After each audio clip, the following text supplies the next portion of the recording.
then it becomes a capital asset in the hands of the recipient also. At the first stage it will be a capital asset. If he treats it as a part of his business, it would then partake the character of stock in trade, but at the point of time of receipt, it would be still a capital asset and it would be chargeable to tax under section 56. If the donor or the giver gives it for the purposes of aiding the business of that particular person, that the donee, then possibly he may be saying that, okay, I am helping you for the purposes of business, because your business is in doldrums, I am giving this flat to you. Then maybe there would be some type of situation where you may be able to say that now it is stock in trade even at the stage of receipt.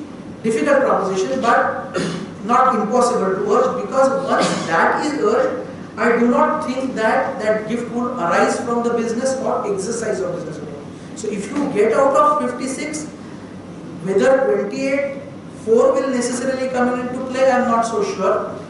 As I said, at first blush it is difficult to get out of 56, but if you do succeed, to my mind 28, 4 may not necessarily operate.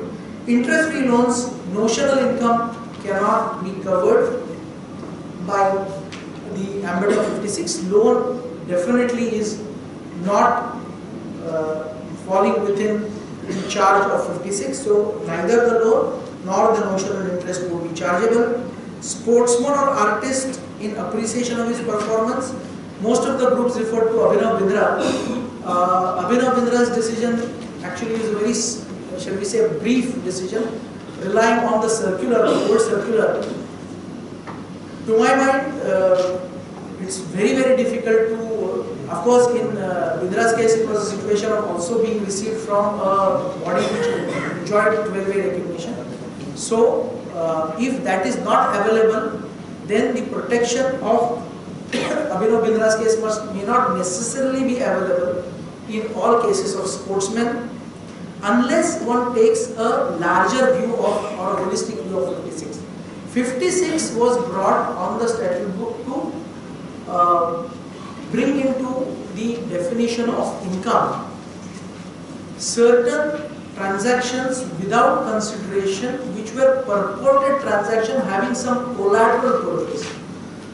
If for that purpose the definition of income was amended and 56 was brought to the statute book.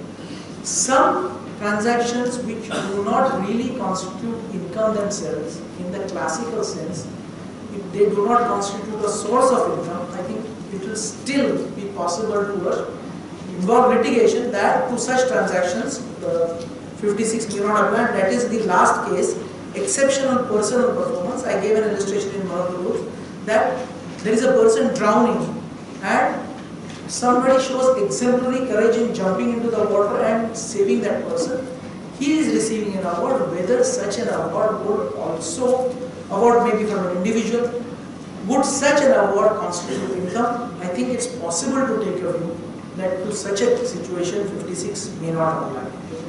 Territorial jurisdiction is something that I will not get into. The only point that I wanted to urge was here that territorial jurisdiction must have a necessary nexus. So therefore, when there is a nexus with a source of income in India, obviously the act can extend to persons outside its territory. But the only point I was trying to highlight was where that nexus is not with the income of the person outside the Indian territory, but casts only an obligation on withholding on the person outside the territory, whether you can cast a withholding obligation for the income that transports itself from the outside Indian shores to India. So a person outside India pays to a person in India for services which that Indian resident renders to him a certain payment. Otherwise there is no territorial connection. In that case, can a withholding tax obligation be cast on that non-resident of foreigner? And to that extent, whether the withholding obligation can operate outside Indian territory is something which I wanted to highlight. Otherwise, once there is a a nexus with Indian territory qua the income of the foreign person, I have no doubt that it will apply. As far as the illustration in 4.5 is concerned, I only wanted to point out the manner in which 45 and 54 if have to be read. The illustration I have deliberately made it simple because what is happening is that the entire consideration is being invested, and not only that, even if one looks at the difference 180 and 70 lakhs etc., virtually there is no charge under section 54 or 54F, even if one were to substitute the full value of consideration under section 50C. One view that has been canvassed is that one looks at the charging provision first, and if by virtue of 54 and 54F operating in their form as they stand, there is nothing chargeable in tax, 50C cannot apply. I would not necessarily concur with that view, but in the example that I have given, since both in 50 and 54 and 54F, the entire investment has gone through, possibly there will be no charge in this case. The only point that I wanted to highlight was the advice that is being given to Mr. A is that he should invest it in another flat, and that I think he should definitely desist from, because there seems to be a very dangerous though innocuous provision in section 54, seemingly innocuous but very dangerous, which says that he purchases the rest in the proviso in clause A2. It says that purchases any residential house other than the new asset within a period of 1 year after the date of transfer of the original asset. So therefore, if you claim 54F in respect of one asset, then you cannot purchase another residential house within a period of 1 year. That violates a provision. Why that provision is there on the statute book, I have no answer to. It is there, but therefore Mr. A would be well advised not to invest in another flat at all. And as I said, I have put forth a simple calculation. According to me, there ought not to be, even if 50C applies, there ought not to be a tax charge. As far as 64 is concerned, a simple problem, so I don't think I'll get into it. 64 inclusion is at the stage of head of income. As far as 4.7 is concerned, 11.3, it's a case where you accumulated income, a charitable trust accumulated income was unable to utilize it within that 5-year window. In the year after that 5 years end, it becomes deemed income.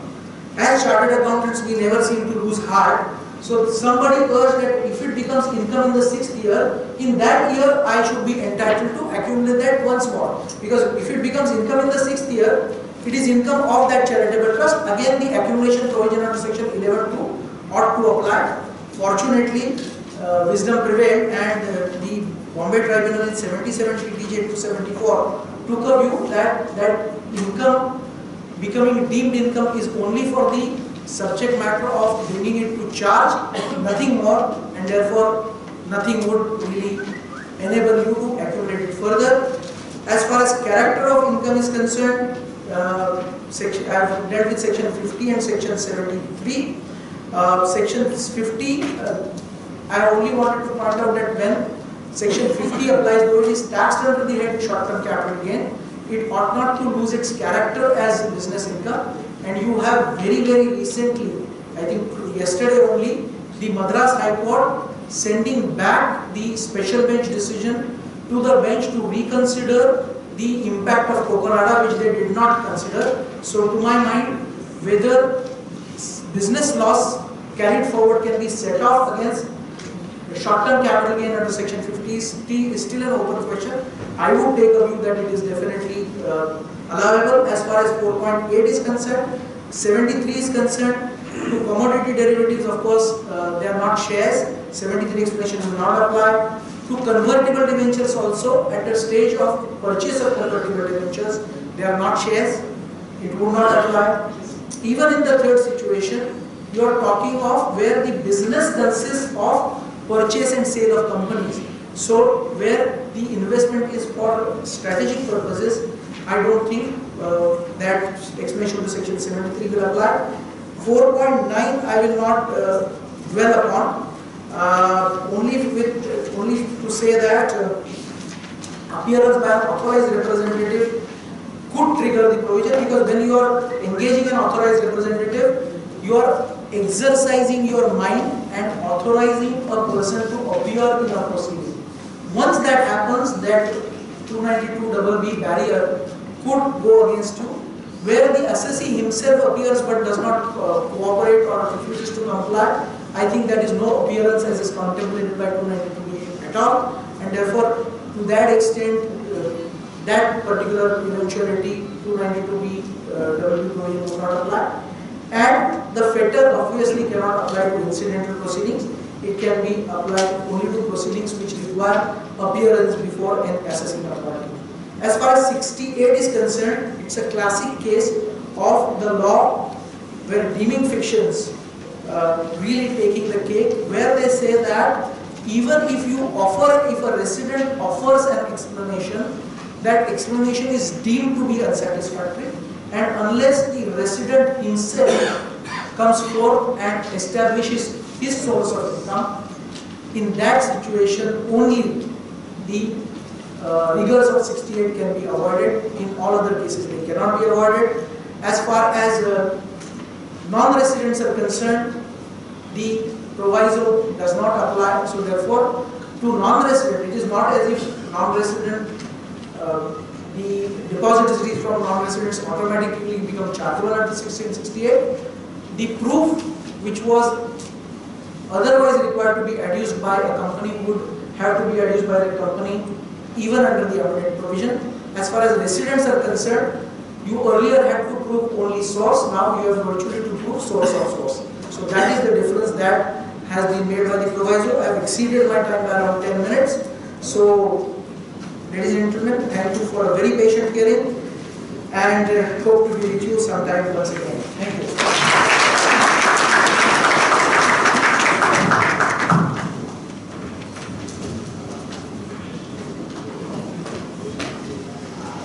Thank you, Anil bhai, for the great presentation on the paper. I am sure that all the delegates present here would acknowledge that the way Anil bhai has given the clarification and